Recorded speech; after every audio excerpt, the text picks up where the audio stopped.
누가복음 8장 1절로 18절의 말씀. 자, 우리 핵심 주제 같이 읽습니다. 시작. 사탄의 방해가 성공하는 것 같으나 결국 하나님의 말씀이 열매를 맺습니다. 복음이 대적들로부터 강한 핍박을 받을 때에는 복음이 말살당한 것처럼 보입니다. 그러나 역사적으로 복음은 핍박받을수록 풍성한 열매를 맺어왔습니다. 성도는 말씀 속에서 복음의 생명력과 힘을 깨닫고 복음과 함께 고난받기를 주저하지 않는 신앙을 소유해야 합니다. 아멘. 8장 1절입니다. 그 후에 예수께서 각 성과 마을에 두루 다니시며 하나님의 나라를 선포하시며. 자, 성과 마을이란 곳이 있습니다. 성이라고 하는 것은 비교적 규모가 있는 도시를 말하고, 마을은 규모가 작은 지역을 마을이라 그렇게 포함합니다. 그러니까 큰 도시에 사는 사람이든 작은 도시에 사는 사람이든 큰 도시든 작은 도시든 상관없이 예수님이 두루 다니시며 하나님의 나라를 선포하셨다, 그런 말씀입니다. 자, 그 복음을 전하실 때 12제자가 함께하였고, 자, 복음을 전하는 현장에 12제자가 함께했습니다. 2절에 또한 악귀를 쫓아내심과 병 고침을 받은 어떤 여자들도 그 복음 전도의 현장에 함께했다. 어떤 여자들이었습니까?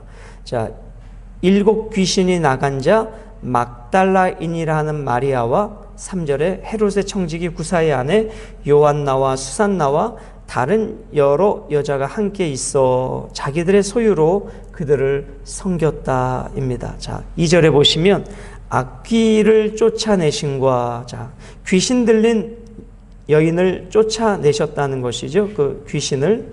그 여인이 누구였습니까? 7 귀신이 나간 자 막달라인이라는 마리아라고 되어 있습니다. 어떤 여인에게 악귀를 쫓아내 주셨는가? 막달라 마리아입니다. 그럼 막달라인 이렇게 되어 있죠. 막달라인은 막달라 출신의 여인을 말합니다. 막달라라고 하는 지역의 여인 마리아를 말합니다. 이 여인에 대해서 좀 설명을 드리면, 여러분 아시다시피 7 귀신 들린 자였죠. 고침받고 십자가에서 예수님이 죽으시고 장사 지낼 때 곁을 지켰던 여인이 이 막달라 마리아였습니다. 그리고 안식구 첫날 예수님의 시신에 향품을 바르기 위해서 무덤까지 갔다가 부활의 주님을 처음 목격한 증인이 누구인가? 이 막달라 마리아입니다. 예수님의 부활을 가장 먼저 만난 분, 예수님께서 부활하셔서 가장 먼저 나타내 주신 여인이 멸시천대 받았던 7 귀신 들렸었던 막달라 마리아입니다. 자, 이 막달라라고 하는 그 지명의 뜻이 뭐냐면 하나님의 탑이란 뜻을 가지고 있습니다. 자, 예수님의 복음의 현장에 그렇게 막달라 마리아가 있었고, 그러니까 사회적으로 멸시천대 받는 여자였죠. 3절에 보면 헤롯의 청지기 구사의 아내도 있었다. 자, 헤롯의 청지기는 헤롯 왕의 행정장관을 말합니다. 그러니까 상당히 사회적으로 높은 위치에 있는 여인이죠. 그러니까 예수님을 따랐던 여인은 막달라 마리아처럼 멸시천대 받았던 여인도 있었지만 사회적으로 높은 계층의 여인도 있었다. 즉 예수님의 제자의 길은 잘 살고 못 살고가 기준이 아니었다라는 것을 지금 누가복음의 저자인 누가는 의도적으로 기록해주고 있는 것입니다. 자, 그리고 아내 요한나와 수산나와 다른 여자가 함께하여 자기들의 소유로 예수님과 전도팀 12제자를 섬겼다입니다. 예수님이 가시는 곳마다 또 머무는 곳마다 물질이 필요하잖아요. 그럴 때 이 막달라 마리아와 헤롯의 청지기 구사의 아내 요한나와 수산나와 여러 여자들이 예수님과 그 제자들의 필요를 자기들의 소유로 섬겼다입니다. 자, 그런데 이 섬겼다라고 하는 단어의 의미는 자원하여 섬겼다라고 하는데 한 번 섬긴 것이 아니라 지속적으로 섬겼다, 그런 뜻입니다. 여기서 이 섬기다의 단어의 의미는 시간 관계상 여러 단어가 있는데 그 하나의 의미를 말씀을 드리도록 하겠습니다. 자, 4절부터 18절까지는 여러분들께서 잘 아시는 씨 뿌리는 밭의 비유에 대하여 말씀을 해주고 계십니다. 자, 4절에 각 동네 사람들이, 자, 4절에 동네라고 한번 표현의 밑줄을 그어보세요. 아까 1절에는 성과 마을로 표현됐잖아요. 이 동네는 성과 마을이에요. 자, 같은 의미입니다. 비교적 규모가 있는 큰 도시나 규모가 작은 지역에서 상관없이 사람들이 예수께로 나와왔다라는 것입니다. 큰 무리를 이루니 예수께서 비유로 말씀하시되, 자, 예수님의 비유가 마태복음, 마가복음, 누가복음, 요한복음에 나오잖아요. 특별히 마태, 마가, 누가복음을 공감복음이라 그래요. 제가 신대원 들어갈 때 그 시험 문제였어요. 공감복음은 어떤 성경입니까? 마태, 마가, 누가복음을 공감복음이 공통적인 관심을 가지고 기록한 성경이다 해서 공감복음 그렇게 이야기하거든요. 이 마태, 마가, 누가복음에 유일하게 등장하는 비유가 이 씨 뿌리는 밭의 비유예요. 그러니까 그만큼 이 비유가 중요한 거예요. 하나님의 나라는 씨 뿌리는 밭의 비유와 같다. 자, 그러면 그 의미를 생각을 한번 해보실게요. 5절입니다. 씨를 뿌리는 자가 그 씨를 뿌리러 나가서 뿌릴새 덜어는 어디에 떨어졌습니까? 길가. 자, 길가에 한번 밑줄이나 동그라미를 그려보세요. 길가에 씨가 떨어졌다. 여기서 씨는 예수님의 말씀을 말합니다. 하나님의 말씀을 말합니다. 하나님의 말씀, 예수님의 말씀이 씨예요. 그 씨가 떨어졌어요. 내 마음밭에 떨어졌습니다. 첫 번째는 길가와 같은 마음밭에 떨어졌다라는 것입니다. 자, 그런데 길가에 떨어졌는데 어떻게 됐어요? 밟혔다입니다. 하나님의 말씀이 그 사람의 마음속에 떨어졌는데 말씀이 심어져야 되는데 말씀이 밟혀버렸다라는 것입니다. 그러니까 말씀이 무시당했다라는 것이죠. 우리가 하나님의 말씀을 들을 때 그 말씀을 귀하게 여기고 소중히 여기고 마음에 심겨져야 되는데 말씀은 듣긴 듣는데 그 말씀이 무시되고 밟혀지는 아픔에 마음 바친 것입니다. 그리고 그 결과는 뭐예요? 공중의 새들이 먹어버렸다. 여기서 새들은 사탄과 그의 추종 세력들을 말합니다. 우리의 마음속에 말씀이 심어지지 못하도록 밟아버리고 먹어버렸다라는 것입니다. 그러니까 하나님의 말씀이 사람에게 선포되어도 그 마음이 완악하고 자기 우로 굳어져 있기 때문에 그 말씀은 마음속에 자리 잡지 못하고 사탄에게 빼앗기는 그 마음밭이 바로 길가 마음밭입니다. 여기서 공통점은 씨는 똑같아요. 중요한 것은 마음밭이 어떠하냐에 따라서 열매가 달라지더라 하는 것입니다. 그러니까 여기서 초점은 씨에 있는 것이 아니라 마음밭에 있다. 이것이 이 비유의 핵심입니다. 이것을 잘 기억하세요. 이 비유의 핵심은 씨가 다른 것이 아니라 동일한 씨인데 어떠한 마음밭이냐에 따라서 다른 결과를 가져오더라. 첫 번째, 길가와 같은 마음밭이 있다. 자, 두 번째, 6절입니다. 덜어는 바위 위에 떨어지며 돌짝 같은 마음밭이 있다. 자, 싹이 났다라고 하는 것은 그 복음 앞에 어느 정도는 반응을 했다는 거예요. 복음 앞에 기쁨이 있었다는 거예요. 싹이 났다라는 의미는. 복음을 듣고 기뻤어요. 잠깐은. 그런데 뭐가 없어요? 습기가 없으므로 은혜가 떨어지니까 말라버렸다입니다. 그러므로 여러분, 그 누구도 예외 없이 우리가 은혜가 말라버리면은요, 그냥 인간의 모습이 나오는 거예요. 목사도 예외가 없고 누구도 예외가 없어요. 그래서 우리 그리스도인은 은혜로 신앙생활해야 돼요. 은혜가 마르면 안 돼요. 자, 두 번째 마음밭은 그 말씀을 들을 때 감동도 받고 기쁨도 있었지만 곧 은혜가 말라버림으로 어떻게 됐어요? 그 열매를 맺을 수 없었다라는 것입니다. 7절입니다. 세 번째 마음밭은 덜어는 가시떨기 속에 떨어짐에 가시가 함께 자라서, 자 보세요. 함께라는 단어에 밑줄을 그어보세요. 가시가 함께 자랐다. 무엇과 함께 자랐어요? 말씀과 함께 자랐어요. 지금 그 사람의 마음속에 말씀이 심어졌어요. 그러면 말씀만 자라야 되는데 뭐도 함께 자랐다는 거예요. 가시도 함께 자랐다. 저는 이 표현을 어제 묵상하면서 아니 말씀이 자라야 되는데 가시가 함께 자랐다 이렇게 표현하고 있어요. 그러니까 우리의 마음속에 말씀이 떨어질 때 그 말씀이 자라야 되는데 뭐도 함께 자랄 수 있다는 거예요. 가시도 자란다는 거예요. 그러면은 말씀이 가시를 이겨내야 되는데 이 세 번째 마음밭은 무엇이 이겨냐면 가시가 말씀을 이겨내는 거예요. 그래서 가시가 말씀의 목을 잡고 말씀이 자라지 못하도록 가시가 말씀을 눌러버리는 마음밭이 세 번째 마음밭이에요. 그러니까 우리 예수님께서 네 가지 마음밭의 비유로 말씀하실 때 내 마음밭은 어떠한 마음밭인가?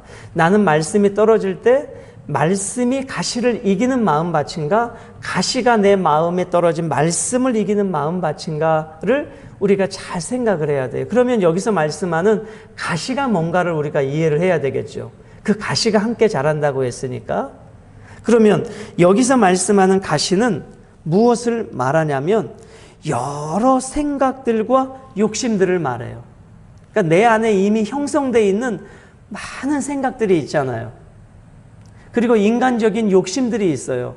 그러니까 말씀이 떨어져서 말씀이 그것들을 뚫고 올라와야 되는데 내가 가지고 있는 생각과 인간적인 욕심들이 말씀을 확 눌러버려서 말씀이 자라나지 못하는 거예요. 말씀이 열매로 맺어지지 못하도록 하는 마음밭이 뭐냐? 세 번째, 가시떨기에 떨어진 마음밭이다라는 것입니다. 무슨 말씀인지 이해가 되시죠? 자, 네 번째, 더러는 좋은 땅에 떨어졌다. 좋은 땅. 자, 좋은 땅에 밑줄 한번 그어보세요. 좋은 땅은 어떤 땅이 좋은 땅이냐? 여러분, 하나님께서 천지 만물을 창조하시고 하나님 보시기에 좋았더라 그렇게 말씀하셨잖아요. 그러니까 여기서 좋은 땅은 하나님께서 보시기에 좋은 땅이에요. 인간이 보기에 좋은 땅이 아니라 하나님이 보실 때 좋은 땅이에요. 그러면 여러분 15절을 한번 보실까요? 좋은 땅을 주님이 이렇게 해석을 해 주시네요. 자, 15절 같이 한번 읽어보세요. 시작. 좋은 땅에 있다는 것은 착하고 좋은 마음으로 말씀을 듣고 지키어 인내로 결실하는 자니라. 아멘. 자, 어떤 땅이 좋은 땅인가? 하나님 보시기에 좋은 땅이었다고 했어요. 그러면 하나님 보시기에 좋은 땅은 어떠한 마음이에요? 착하고 좋은 마음이라는 거예요. 그러면 착하고 좋은 마음은 풀어서 말씀드리면 어떤 마음이에요? 순종하는 겸손의 마음이 좋은 땅인 거예요. 하나님의 말씀을 들을 때 듣고 끝나는 마음이 아니라 그 말씀을 듣고 순종하는 겸손한 마음이 좋은 땅이었고 주님께서 그 땅을 해석해 주신 착하고 좋은 마음이라는 것입니다. 그리고 좋은 땅은 뭐가 있어요? 비바람이 불고 풍랑이 불어도 인내하는 마음이에요. 그게 15절에 있잖아요. 인내하는 마음, 견디어내는 마음, 그것이 좋은 땅, 하나님 보시기에 좋은 마음인 것입니다. 자, 그럴 때 좋은 땅은 어떠한 결과를 가져오죠? 100배의 결실을, 8절입니다. 100배의 결실을 하였느니라 말씀합니다. 자, 마태 마가복음에는요 30배, 60배, 100배가 돼 있어요. 그렇죠? 마태 마가복음에는. 그런데 누가복음에는 30배, 60배는 없고 100배로 결실했다. 100배만 있어요. 그럼 이 100배가 갖고 있는 의미가 뭐냐? 농부가 더 이상 바랄 것이 없는 풍성한 수확을 표현하는 거예요. 그게 100배의 결실. 더 이상 바랄 게 없습니다. 그게 100배예요. 그럼 어떤 마음이 100배의 결실을 맺는가? 하나님 보시기에 좋은 땅이 100배의 결실을 맺는다라는 것입니다. 이 말씀을 하시고 외치시되 들을 귀 있는 자는 들을지어다 라고 말씀해요. 들을 귀 있는 자, 들을 귀에 밑줄을 그어보세요. 그럼 들을 귀는 육신의 귀가 아니라 영의 귀를 말하는 것이죠. 하나님의 말씀을 들을 때 육신의 귀로만 듣는 사람이 있는 반면에 영적인 분별력과 영적인 귀가 열려서 그 말씀을 듣는 사람이 있습니다. 자, 9절입니다. 제자들이 이 비유의 뜻을 물으니 이르시되 하나님 나라의 비밀을 아는 것이 너희에게는 허락되었다. 자, 그럼 여기서 너희는 누굴까요? 예수님의 12제자만을 말하는 것이 아니라 바로 그 위에 있는 들을 귀 있는 자를 말하는 거예요. 그러니까 하나님 나라의 비밀은 누구에게 허락되었는가? 특정인이 아니라 들을 귀 있는 자는 들을지어다. 요한계시록의 7교회도 그 말씀이 있잖아요. 성령이 교회들에게 하시는 말씀을 귀 있는 자는 들을지니라. 자, 오늘 여기서 너희에게는 허락되었으나 꼭 예수님의 12제자만을 말하는 것이 아니라 들을 귀 있는 모든 자, 그들에게 하나님 나라의 비밀이 허락됐습니다. 그런데 여러분, 이단 사이비 신천지는 어때요? 특정인에게만 이 비밀이 허락됐잖아요. 이만희가 이 비밀을 허락받았다. 이만희만 허락받았다. 그게 다 가짜인 거예요. 하나님 나라의 비밀은 어떤 특정 목사, 특정 대상이 아니라 들을 귀 있는 모든 자에게 그 비밀이 허락된 거예요. 그러니까 여러분과 저도 날마다 영적인 분별력을 통해서 기록되어진 하나님의 말씀을 읽을 때 그 말씀이 깨달아지고 믿어지는 은혜가 있는 귀 있는 자가 되어야 될 줄로 믿습니다. 그게 오늘 말씀의 중요한 의미인 거예요. 특정인에게 해당된 것이 아니다. 들을 귀 있는 자에게 해당된 것이다. 다른 사람에게는 비유로 하나니 이는 그들로 보아도 보지 못하고 들어도 깨닫지 못하게 하려 함이라. 자, 11절부터는 해석해 주시는 거예요. 제가 말씀드린 이 4가지 밭의 비밀을 좀 빠르게 읽고 시간 안에 마치도록 하겠습니다. 이 비유는 이러하니라. 씨는 무엇이라고요? 씨는 하나님의 말씀, 예수님의 말씀이다. 길가에 있다는 것은 말씀을 들은 자니, 자, 공통점은 내 마음밭이 다 말씀은 들은 자라는 거예요. 그게 공통점입니다. 말씀을 안 들은 게 아니에요. 내 마음밭이 다 말씀은 들었어요. 자, 그런데 길가에 있다는 것은 말씀을 들은 자니 이에 마귀가 가서 그들이 믿어 구원을 얻지 못하게 하려고 말씀을 그 마음에서 뭐 했어요? 빼앗았다. 자, 그 목적은 뭐예요? 구원을 얻지 못하게. 믿음에서 떠나가도록 말씀을 뺏어간다. 말씀을 밟아버리게 만든다. 말씀을 무시하게 만든다. 그것이 길가의 마음밭이었다. 주님의 해석입니다. 13절, 바위 위에 있다는 것은 말씀을 들을 때에 말씀드렸죠. 기쁨으로, 순간 기쁨으로 받아요. 감동도 있어요. 그런데 뿌리가 없어 잠깐 믿다가 시련을 당할 때에 배반하는 자다. 조금 상황과 환경이 어려우면 믿음을 떠나요. 은혜가 떨어지니 기쁨도 감격도 사라져버려요. 그게 돌밭의 마음입니다. 14절, 가시떨기에 떨어졌다는 것은 말씀을 들은 자이나 지내는 중 3가지가 있어요. 밑줄 한번 그어보세요.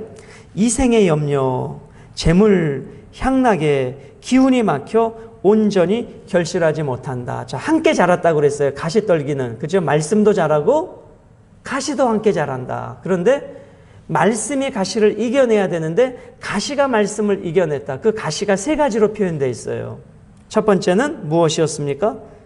이생의 염려, 이 세상을 살아가는 많은 염려들, 그 염려가 말씀을 눌러버리는 거예요. 두 번째, 재물이에요. 자, 이 재물의 의미는 뭐냐면 가난해서 물질을 얻고자 하는 그런 마음을 넘어서 어떤 마음이냐면 지금 물질이 넉넉해요. 그런데 그 넉넉한 물질에 취해서 말씀을 놓아버린 마음이에요. 물질이 주는 풍요로움에 빠져서 말씀을 놓아버린 마음이 가시예요. 무슨 말씀인지 아시죠? 가난한 사람들의 물질에 대한 집착, 그런 의미도 있지만 보다 큰 의미는 물질이 넉넉한데 넉넉함으로 즐기는 세상적 향락에 말씀을 빼앗겨버린 사람이에요. 자, 3번째 뭐예요? 향락이에요. 이 향락은 무엇을 말하냐면 정도에서 벗어난 쾌락을 말해요. 그러니까 정상적인 범위에서 누리는 쾌락은 하나님이 주시는 것인데 그 정도를 벗어난 육신의 쾌락을 추구하는 그것이 말씀을 눌러버렸다라는 것입니다. 그래서 말씀과 가시가 함께 자라서 결국은 어때요? 기운이 막혀 말씀이 막혀버리고 가시가 말씀을 이기기 때문에 온전히 결실하지 못한다라는 것입니다. 주님이 정확하게 해석을 해주고 계시죠. 15절입니다. 좋은 땅에 있다는 것은 착하고 좋은 마음으로 말씀을 듣고, 자, 공통점은 무엇이었다고요? 다 들은 마음이에요. 네 가지 마음밭이. 그런데 차이점은 뭐냐면 좋은 땅은 듣고 끝까지 순종하며 인내하는 마음밭이었다라는 것입니다. 그래서 결국은 100배로 결실했다. 자, 16절부터 18절까지는 또 다른 비유를 말씀해 주고 계십니다. 16절, 누구든지 등불을 켜서 그릇으로 덮거나 평상 아래에 두지 아니하고 등경 위에 둔다. 그렇죠. 그릇은 높은 곳에 두지 바닥에 두지 않아요. 불을 펴가지고. 그 목적은 뭐예요? 많은 사람에게 빛을 비추기 위해서. 그러면 등경 위에 둔다. 이 말씀의 의미는 뭐냐면 복음을 나 혼자만 갖고 있는 것이 아니라 다른 사람에게도 전파해야 된다, 그런 의미예요. 성교적 의미가 담겨져 있는 것이에요. 복음을 듣고 나 혼자만 갖고 있는 것이 아니라 등경 위에 둔다라는 의미는 다른 사람들에게도 복음을 전해준다라는 것입니다. 이는 들어가는 자들로 그 빛을 보게 하려 함이라. 17절, 숨은 것이 장차 드러나지 아니할 것이 없고 감추인 것이 장차 알려지지고 나타나지 않을 것이 없느니라. 주님 앞에 다 드러나게 될 것이라는 것이죠. 마지막 18절입니다. 그러므로 너희가 어떻게 들을까 스스로 상가라. 어떻게 들을까 스스로 상가라. 자, 듣기는 듣는데 어떻게 들어야 하는지 스스로 잘 주의해서 분별해서 그 말씀을 잘 들어라, 그 말씀인 것이죠. 마지막입니다. 누구든지 있는 자는 받겠고. 자, 밑줄을 그어보세요. 있는 자는 어떻게 하고? 있는 자 받겠고. 밑줄을 그어보시고요. 없는 자 빼앗긴다. 밑줄을 그어보세요. 있는 자는 받고 없는 자는 있는 줄로 아는 것까지 빼앗긴다. 자, 이 말씀은 좀 제가 여러분들의 묵상을 위해서 좀 설명을 드리도록 하겠습니다. 자, 있는 자는 무엇을 말하냐면요, 말씀을 듣고 믿는 자를 말해요. 그러니까 말씀을 듣고 행하는 자를 말해요. 그들은 어떻게 해요? 받겠고. 그러니까 주님께서 1달란트, 2달란트, 5달란트를 맡기시고 그들에게 결산하잖아요. 그런데 1달란트 받은 자가 땅에 묻어두었을 때 그 1달란트를 누구에게 주라 그래요? 5달란트 남긴 자에게 주라 그래요. 그래서 여러분, 그 원리를 여러분이 잘 아셔야 돼요. 모든 사람이 똑같이 한 가지 봉사하는 게 인간적으로는 맞을 것 같아요. 이 사람도 한 가지 봉사하고 저 사람도 한 가지 봉사하고 그러면 공평할 것 같아요. 그런데 성경의 역사는 그렇지 않아요. 많은 일을 하는 사람이 더 하게 돼 있어요. 그리고 안 하는 사람은 안 하게 돼 있어요. 내 생각은 똑같이 좀 나눠서 하면 다 좋지. 그런데 현실은 결국은 어떻게 되냐면 일하는 사람이 2가지 일하는 사람이 3가지 하고 4가지 하게 돼요. 한 가지 하는 사람은 그 한 가지마저 빼앗겨 버리기가 쉽다는 거예요. 그게 사명이에요. 그래서 천국은 침노하는 자의 것이다 라고 말씀하고 있는 것이 아닙니까? 그래서 있는 자는 더 많이 받게 될 것이다 라는 거예요. 하나님의 말씀을 듣고 행하는 자. 그래서 내게 더 많은 사명이 주어지는 것을 복으로 아셔야 돼요. 아, 내가 있는 자구나. 더 받는구나. 그게 성경적인 생각인데, 그 다음에 말씀을 여러분 보세요. 없는 자는, 이 없는 자의 의미는 뭐냐면 말씀을 들었지만 믿지 않는 자를 말해요. 그게 없는 자예요. 자, 그런데 그 다음에 주님의 표현이 너무 귀해요. 이제 시간이 6시에 마치게 되겠습니다. 없는 자는 그 있는 줄로 아는 것까지도 빼앗긴다. 자, 보세요. 있는 줄로 안 돼요. 그럼 실제로 있다는 거예요? 없다는 거예요? 없는 자는 있는 줄로 아는 것. 그럼 있는 줄로 아는 것은 실제로 있다는 거예요? 없는데 있는 것으로 착각한다는 거예요. 그렇죠? 그 의미인 거예요. 없는 사람은 자기에게 없는데 나 그거 있어 라고 있는 줄로 착각하는 그것마저도 빼앗기게 될 것이다 라는 거예요. 그러니까 말씀을 들었지만 믿지 않는 자는 있지도 않지만 있다라고 생각하는 모든 것까지도 결국은 다 빼앗겨 버리게 될 것이다 라는 거예요. 그럼 오늘 결론입니다. 신앙생활에서 중요한 것은 네 가지 마음밭은 다 듣는 자예요. 동일하게 말씀은 다 들었어요. 그런데 차이점은 뭐였어요? 그 말씀을 믿느냐 믿지 않느냐의 차이점이었어요. 오늘 여러분과 저에게 이 말씀이 예배 때마다 여러분이 성경을 읽을 때마다 말씀이 떨어질 때 말씀이 우리 안에 있는 가시를 이겨내고 우리 안에 있는 그 마음들을 이겨내서 그래서 말씀이 승리하게 해주십시오. 내 감정이 승리하는 것이 아니라 말씀이 승리하게 해주십시오. 그게 아름다운 기도예요. 저는 주일마다 그렇게 기도하고 때마다 일마다 기도해요. 하나님, 말씀이 나를 이기게 해주세요. 말씀이 나를 이기게 해주세요. 우리 안에는 얼마든지 말씀과 가시가 함께 자랄 수 있다고 주님이 말씀하시잖아요. 가시가 말씀을 이기는 것이 아니라 말씀이 가시를 이기게 해주세요. 그럴 때 여러분 100배의 결실을 맺는 복된 삶이 되시기를 주님의 이름으로 축복합니다. 우리 기도하시겠습니다.